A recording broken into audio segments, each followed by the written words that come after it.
ابھی آپ سب نے یہ پہاڑ دیکھا، جبل سور پہاڑ جس کے اوپر غار سور ہے. 3 دن ہمارے نبی صلی اللہ تعالی علیہ وسلم یہاں پر رہے ہیں.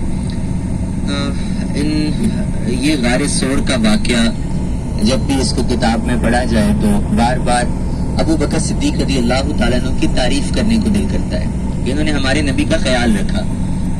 ظاہر سی بات ہے، اگر انہوں نے ہمارے نبی کا خیال رکھا تو انہوں نے ہم سب پر احسان کیا. ہم سب پر یہ ایک طرح سے ان کا احسان ہے کہ ہمارے ہی نبی ہیں اور انہی کا یہ جو ہے 3 دن کا خیال رکھتے رہے. ابو بکر صدیق کہتے ہیں رسول اللہ نے غار سور میں مجھے دعا دی تھی، اور وہ دعا یہ تھی. ابو بکر صدیق کہتے ہیں رسول اللہ مجھے کہتے تھے ابو بکر میں آپ سے راضی ہوں، آپ کے بچوں سے راضی ہوں، اور میری دعا ہے اللہ آپ سے راضی ہو جائے، اللہ آپ کے بچوں سے بھی راضی ہو جائے. مجھے ایک بات بتائیں، اگر رسول اللہ کسی کو یہ دعا دیں اللہ اس سے راضی ہوگا یا نہیں ہوگا؟ جی بالکل ہوگا. ابو بکر صدیق سے تو اللہ اتنا راضی ہے کہ ابو بکر صدیق کو دنیا میں ہی وہ مقام مل گیا جس کے لیے ہر انسان ترستا ہے. میں یہاں چھوٹی سی ایک بات آپ کو کلیئر کر دوں. ابو بکر صدیق وہ انسان ہیں جنہوں نے ہر مشکل میں ہر جگہ رسول اللہ کا ساتھ دیا. کہیں بھی رسول اللہ کو مشکل پیش آتی تھی تو حضور کے ساتھ اگر کوئی مدد کے لیے آتا تھا تو وہ ابو بکر صدیق رضی اللہ تعالیٰ عنہ تھے. حضرت علی رسول اللہ کے داماد ہیں. یہ کہتے ہیں میں نے اپنی آنکھوں سے دیکھا، تب ان کی عمر 10 سال تھی. یہ کہتے ہیں میں کعبے کے پاس سے گزر رہا تھا تو وہ جو حتیم ہے، حتیم تو سب نے دیکھا ہے نا جی، وہ جو کعبے کے ساتھ گول جگہ ہے اس کو حتیم کہتے ہیں. حضرت علی کہتے ہیں رسول اللہ وہاں کھڑے تھے اور قریش کے کچھ لوگ حضور پہ پتھر پھینک رہے تھے. کہتے کوئی بچانے نہیں آیا تو ابو بکر صدیق بچانے آ گئے اور وہ کافروں سے لڑنے لگے کہ تم رسول اللہ کو کیوں مارتے ہو. تو حضرت علی کہتے ہیں کہ ان سارے کافروں نے نا وہ پہلے رسول اللہ کو مار رہے تھے، جب ابو بکر صدیق بچانے آئے تو انہوں نے ابو بکر صدیق رضی اللہ عنہ کو زمین پہ گرایا اور بھاری پتھر اٹھا کر آپ کو مارنا شروع کر دیا.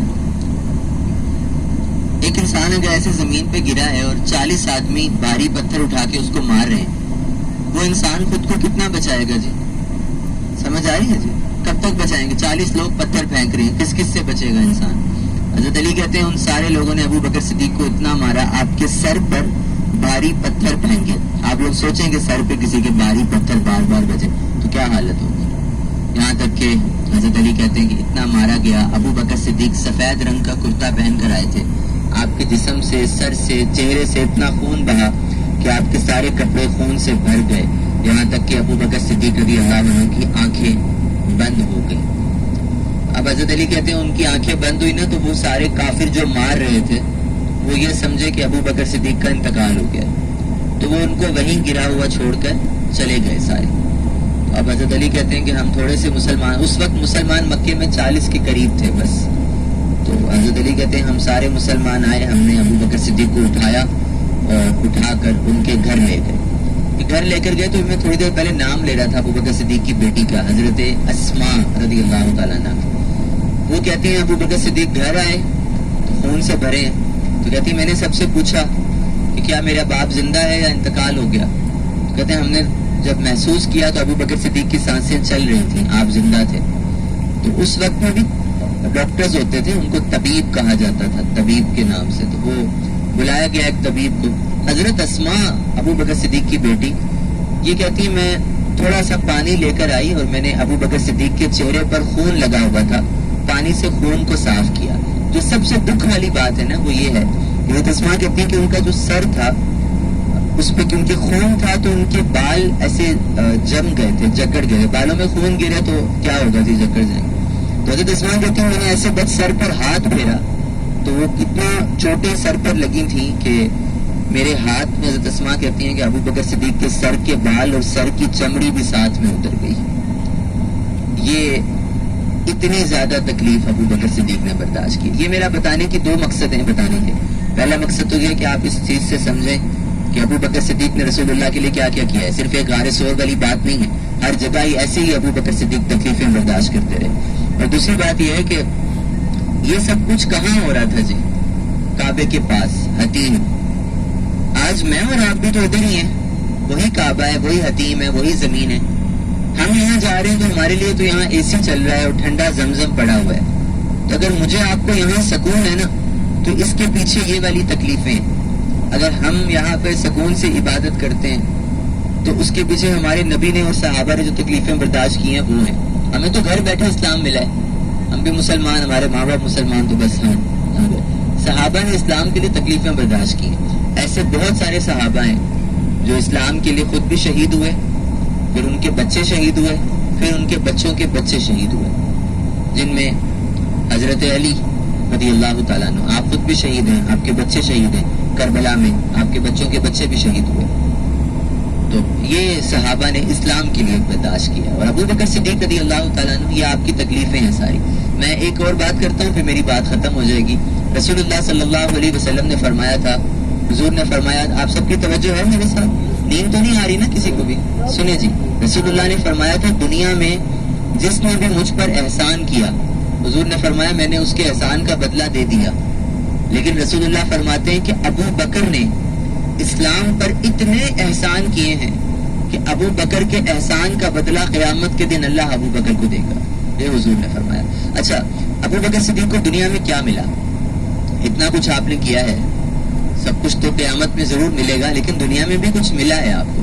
اور دو چیزیں ایسی ہیں جو ابو بکر صدیق کو مل گئی. سب سے پہلی چیز یہ کہ مدینے میں ہمارے نبی صلی اللہ علیہ وسلم ممبر پر کھڑے تھے, اور رسول اللہ نے ممبر پہ کھڑے ہو کر آواز آ رہی ہے, حضور ممبر پہ کھڑے ہو کر رسول اللہ نے 10 لوگوں کے نام لیے. کتنے لوگوں کے نام لیے جی؟ 10 لوگ. حضور نے فرمایا میں نے جو یہ 10 لوگوں کے نام لیے نا, یہ 10 کے 10 لوگ جنت میں ضرور جائیں گے. اس میں سب سے پہلا نام ابو بکر صدیق رضی اللہ عنہ کا لیا. تو یہ کتنا بڑا اجر ہے جی, کہ انسان کو دنیا میں ہی پتہ چل جائے کہ اس نے جنت میں جانا ہے. ابو بکر صدیق کو دنیا میں پتہ چل گیا تھا کہ میں نے جنت میں جانا ہے, اور ان کو پتہ کس کی زبان سے چلا ہے؟ رسول اللہ صلی اللہ علیہ وسلم کی. اس کا مطلب ہے کہ ان کو دنیا میں ہی جنت کا سرٹیفکیٹ مل گیا تھا. یہ ہو گئی پہلا اجر. اور دوسرا اجر ابو بکر صدیق رضی اللہ تعالیٰ عنہ کا یہ تھا کہ جب آپ کا انتقال ہوا تو آپ کو رسول اللہ کے ساتھ دفن کیا گیا مدینے میں. یہ تو سب کو پتا ہے, آپ سب کو پتا ہے. ہمارے نبی کے ساتھ کون ہے جی مدینے میں؟ ایک طرف ابو بکر صدیق ہیں اور ساتھ حضرت عمر رضی اللہ تعالیٰ. اللہ نے ان دونوں کو حضور کے ساتھ رکھا. اور یہ دونوں نبیوں کے بعد افضل انسان ابو بکر صدیق کے اور حضرت عمر ہیں. بڑی مشہور حدیث ہے کہ ایک صحابی حضرت علی کے پاس آئے, تو انہوں نے حضرت علی سے کہا, حضور آپ کے پاس اتنا علم ہے, توجہ ہے نا آپ سب لوگوں کی, سن رہے ہیں نا سب. حضرت علی سے وہ کہنے لگے کہ حضور آپ وہ ہیں کہ رسول اللہ نے فرمایا انا مدینۃ العلم وعلی بابها. حضور نے فرمایا میں علم کا شہر ہوں اور علی اس کا دروازہ ہے. تو فرمایا آپ بتائیے کہ نبیوں کے بعد سب سے افضل انسان کون ہے؟ حضرت علی نے فرمایا ابو بکر صدیق رضی اللہ عنہ. کہا پھر کون ہے؟ فرمایا عمر بن خطاب رضی اللہ تعالیٰ. تو ان دونوں کو سب سے افضل فرمایا گیا. تو یہ ہم سب کا عقیدہ ہے کہ نبیوں کے بعد سب سے افضل انسان کون ہے جی؟ ابو بکر صدیق. کون ہے؟ ہاں, ابو بکر صدیق رضی اللہ عنہ. سب سے پہلے کلمہ پڑھنے والے کون ہیں؟ ابو بکر صدیق رضی اللہ تعالیٰ.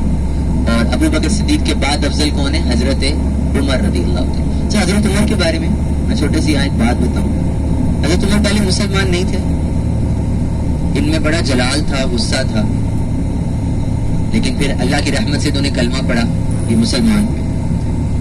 آپ لوگ ملے ہوں گے ایسے لوگوں سے جو پہلے کافر تھے بعد میں مسلمان ہو گئے, ملے ہوں گے نا سب آپ سب ایسے لوگوں سے. آپ تو ہیں بھی ہندوستان سے, وہاں ایسا بہت ملتے ہیں لوگ. تو آپ نے دیکھا ہوگا کہ جو دیر سے مسلمان ہوتے ہیں نا, میں بھی ملا ہوں ایسے لوگوں سے جو بڑے دیر سے مسلمان ہوئے, ان میں کچھ ایسی غلطیاں ہو جاتی ہیں جو ہم سے کبھی بھی نہیں ہو سکتی.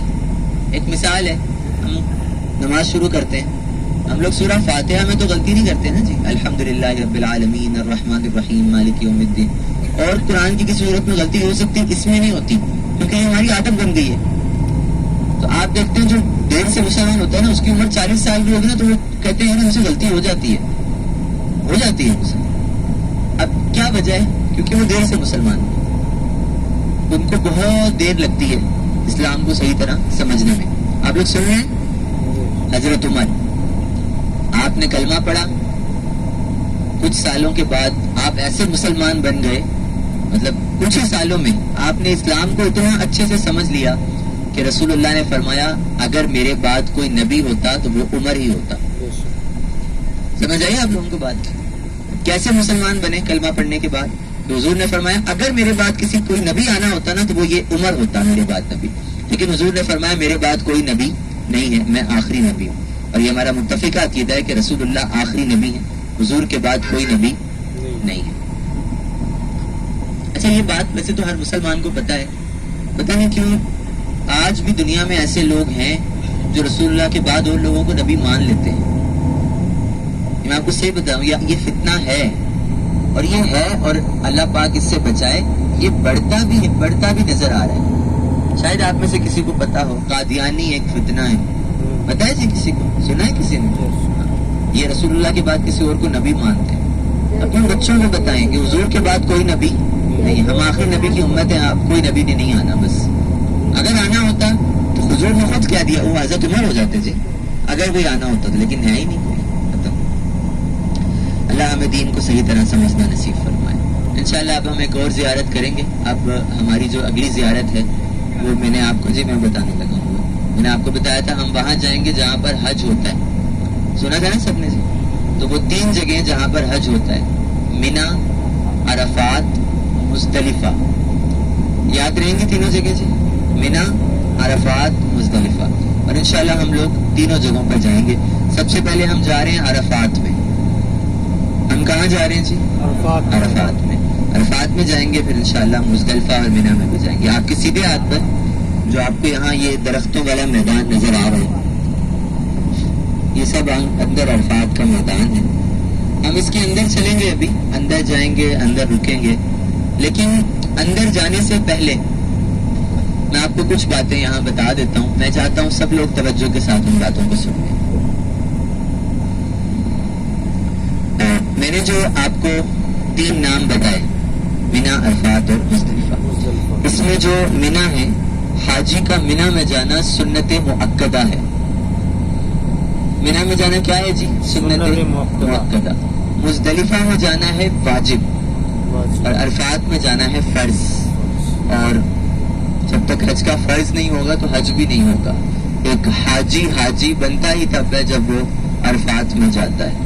جیسے ہی ایک انسان حج پہ عرفات کے اندر پہنچتا ہے تو وہ حاجی بن جاتا ہے. ابھی ہم بھی عرفات کے اندر جائیں گے، لیکن ابھی کوئی حاجی نہیں بنے گا. اس کے لیے ہمیں حج پہ آنا ہوگا. اللہ ہمیں حج پہ آنے کی توفیق عطا فرمائے. عرفات کا میدان جو اس کا یہ نام ہے عرفات، اس کا مطلب ہے پہچان. یہاں آدم علیہ السلام اور حضرت حوا نے ایک دوسرے کو پہچانا تھا. انشاءاللہ اندر چلتے ہیں اور اس کی زیارت کرتے ہیں. سب لوگ درود شریف پڑھ لیجیے. اللهم صل على سيدنا شفيعنا حبيبنا نبينا مولانا السلام عليكم.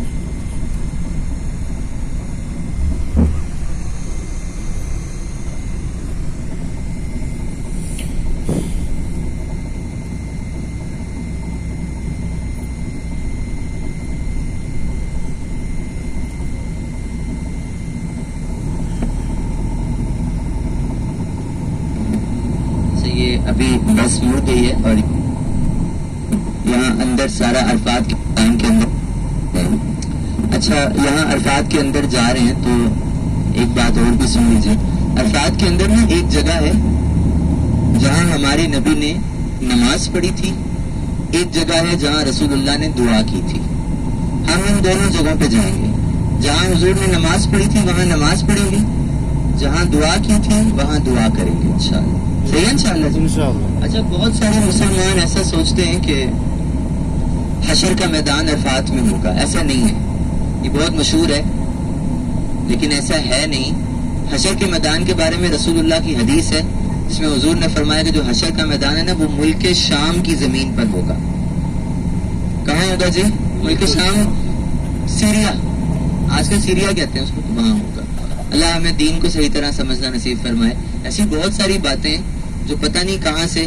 اب ایک بات اور، ابو جہل کا نام سب نے سنا ہوگا نا جی؟ کافر ہے. بہت سارے مسلمان یہ سمجھتے ہیں کہ ابو جہل رسول اللہ کا چچا ہے. ایسا بھی نہیں ہے. ابو جہل کا تعلق تھا قبیلہ بنو قریظہ سے، اور ہمارے نبی کا تعلق تھا قبیلہ بنو ہاشم سے. ان کا آپس میں کوئی خونی رشتہ نہیں تھا، لیکن آپ 100 مسلمان کھڑے کریں, ان سے پوچھیں 90 یہی بول رہے ہوں گے ابو جہل رسول اللہ کا چچا ہے. تو ایسا نہیں ہے, سنی سنائی باتیں نہیں, قرآن و حدیث میں جو ہے وہی صحیح ہے. اللہ ہمیں اس پہ عمل کی توفیق دے. ہماری بس عرفات کے اندر آ گئی ہے, رائٹ لیفٹ یہ سب عرفات ہے. یہاں پر حاجیوں کے لیے وہ لوگ خیمے لگتے ہیں. خیمے سمجھتے ہیں آپ لوگ؟ جی ٹینٹ. کیا کہتے ہیں آپ لوگ؟ ٹینٹ بولتے ہیں. ٹینٹ تو انگلش میں کہیں گے نا, ہندی میں کیا کہتے ہیں؟ تمبو. تمبو. تمبو کہتے ہیں آپ لوگ. اچھا, خیمے سمجھ میں آ رہے ہیں سب کو, خیمے لگتے ہیں یہاں. اچھا, ادھر ایک مسجد ہے, یہاں آپ سب دیکھ رہے ہوں گے, یہ والی, اس کا نام ہے مسجد نمرا. مسجد نمرا. کیا نام ہے جی؟ مسجد نمرا. نمرا. ادھر ہر سال حج کا خطبہ ہوتا ہے اور دو نمازیں پڑھی جاتی ہیں, ظہر اور عصر کی نماز یہاں پر ہوتی ہے. ہمارے نبی صلی اللہ علیہ وسلم جب حج کرنے آئے تھے, توجہ ہے سب کی, حضور نے یہاں پر نماز پڑھی تھی, لیکن تب یہاں مسجد نہیں تھی. یہ تو ابھی اتنی شاہکار عالی شان مسجد بنی ہے, تب ادھر مسجد نہیں تھی, یہ خالی زمین تھی اور حضور نے ادھر نماز پڑھی تھی. کیونکہ رسول اللہ نے یہاں نماز پڑھی تھی, اس لیے یہاں پر مسجد بن چکی ہے. تو ہم ادھر چلتے ہیں, آپ سب یہاں پر نفل پڑھ لیجیے.